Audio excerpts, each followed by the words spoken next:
Okay, hi, it's Nina here, and this is my CM Tori. She's doing my dental equipment and instrument assignment with me today. Thank you. Hi. Hi there, I'm just going to now do my sharpening video on an elevator. I have an old one here that we don't really use in clinic anymore, just in case I have to take multiple tapes. I don't want to make it so sharp that it ends up being crazy. But anyways, so essentially like when you're doing this, you want to make sure that your bevel side is up, and then you just kind of make sure that you're securing it, because you don't, and then you're going to end up doing like circular motion. So it's best to kind of stand up so then you can actually get that proper angle. So before I even start sharpening, the biggest thing is making sure that my stone here is oiled. And I should mention that the other stone, we don't have it at the moment. So I'm just going to use to like alleviate like the burrs and stuff. I'm just going to pretend to do it with a pen here. So essentially I'm going to do 2 drops there, and then just take my gauze and just spread it along. But this stuff actually isn't, it absorbs, I guess the gauze kind of absorbs it. So I'm just gonna put 2 more drops there, and then just kind of more just spread it out a little bit, because this is a lot thinner of an oil than was used in the video. So, and then just that out. So as I said, you just want to make sure that you're keeping it secure, and then I'm just going to do like happy face strokes and stuff. So just do this.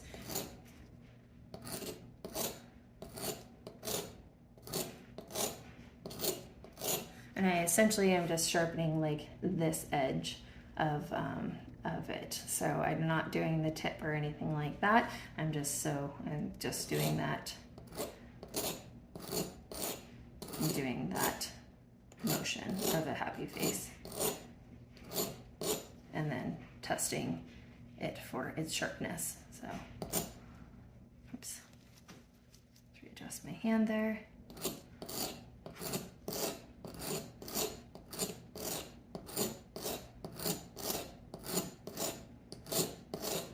And then just testing that. And then, as I said, we don't have the other stone, so I'm just going to pretend that this is a stone, and then essentially I would do this, and then that would get rid of any burrs, as well as sharpening the inside of this little bevel. So,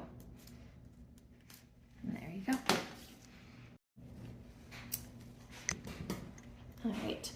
So I'm just, after sharpening this, I have my little syringe here. So essentially I have my sharp end here, and then I'm just going to go like this, and I can tell that it is sharp on that side, as well as, just kind of feel weird.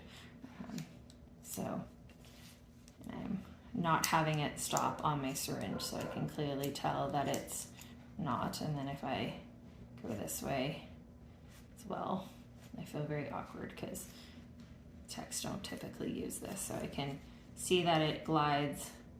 No matter how much pressure I put, it glides along this syringe edge really well. So that means that it's sharp. So thank you.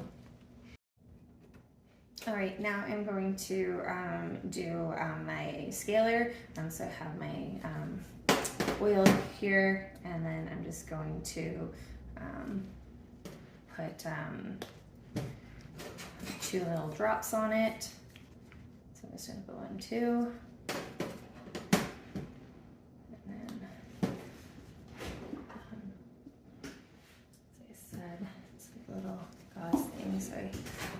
So I just like moving that around, and then just kind of like slowly bringing it out. So then I have my oil on there, and then I'm going to actually take my scaler here, and I'm just gonna do, yes, so this end. So essentially I want to make sure that my shank is at the 12-degree angle, or 12 o'clock, and then I'm going to take this, and I'm going to come at a 1 o'clock angle. Sorry, I'm doing this wrong. So 1 o'clock, and then I'm just going to go up and down on that sharp spot while coming closer. So I actually should probably have this. Sorry, I feel it awkward. Feeling a little bit awkward. It feels easier to do it on the top, but as our videos show it, you should always do it from the bottom. So my brain wants to do it on the top, but essentially when I have that, and then I do this at that like 1 o'clock, 11 o'clock angle, and then I'm just going to move my hand up and down as well. I'm turning it so then I can keep that edge nice and sharp there. And then just, yeah. And then I'm going to come back on this side, essentially. So this one has a bit of like a curve on it, so it's a little bit more awkward. So I'm just gonna kind of like bring it, like I have to make sure that that is at 12 degrees. So I'm kind of doing a little bit of a turn there. And then I'm just gonna do that motion up and down and then curving it into making sure that that point is there. And then once that is all done, then I'm going to actually take it and I'm going to pretend like this is like the root of the tooth and this is the crown of the tooth. And then I'm just gonna do my pencil grip on it. And then I want to, oh, actually, I forgot a step. As I said in the previous video, I don't have the other stone, it's gone missing.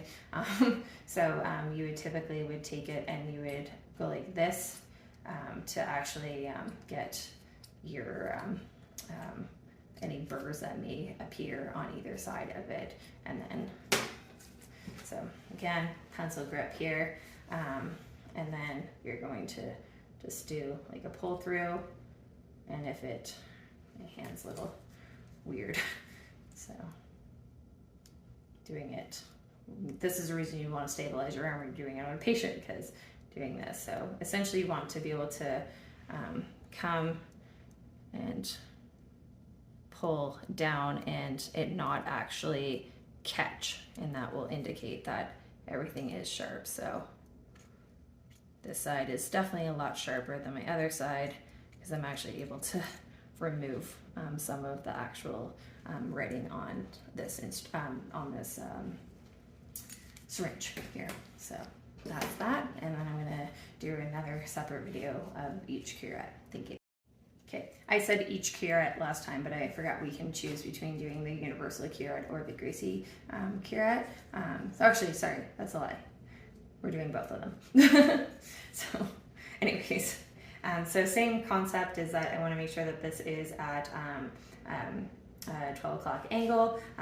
My stone has been oiled from the just doing the scaler, and then I just want to make sure that I'm with this, that I'm picking the sharp end here and not sharpening the dull side, or not the dull side, but there. So essentially I'm going to do the same kind of concept, is I have this in my 12 o'clock, and then I have this at like 1 o'clock or 11 o'clock. So I'm gonna just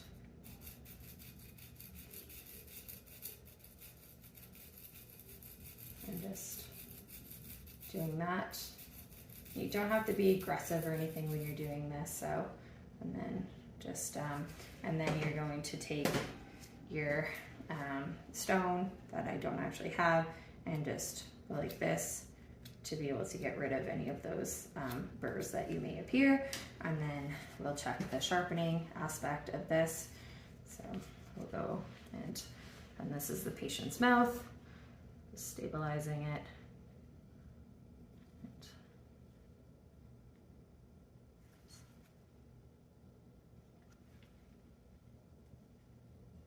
And just coming down, and it's not scraping. I mean, it's not catching or anything like that, so indicates that it is sharp there.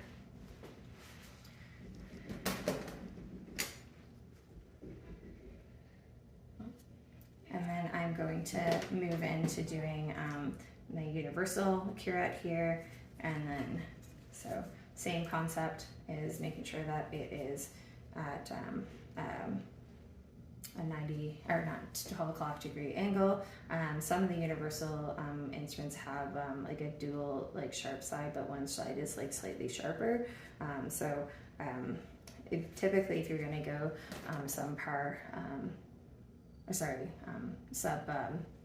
sub gingival, you typically want to use your greasy here. So I'm just going to put a little bit of extra oil on this, just because I just wiped it kind of with my hands. So you don't need a whole lot of oil on this. It's just enough to do it.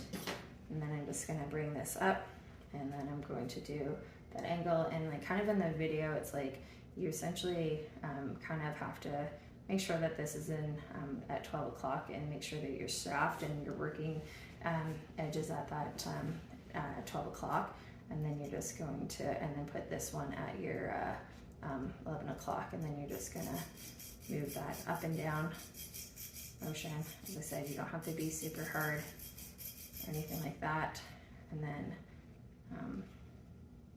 this one, I kind of feel like it's a little bit awkward, so I'm gonna like do it like this way, and then do that angle, and then be able to move it back and forth. So essentially that's what you're gonna end up doing, and then we'll go back and we'll make sure that that is sharp. These were just sharpened yesterday by one of the technologists, so they're quite sharp, so I don't want to over sharpen them.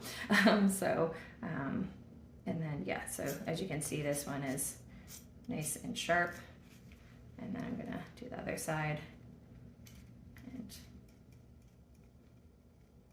And I'm getting zero drag, I'm not catching. Doesn't matter how much pressure I put on here, it's coming off really nicely. It's just a little bit more awkward because I'm standing and stuff like that, but that's everything.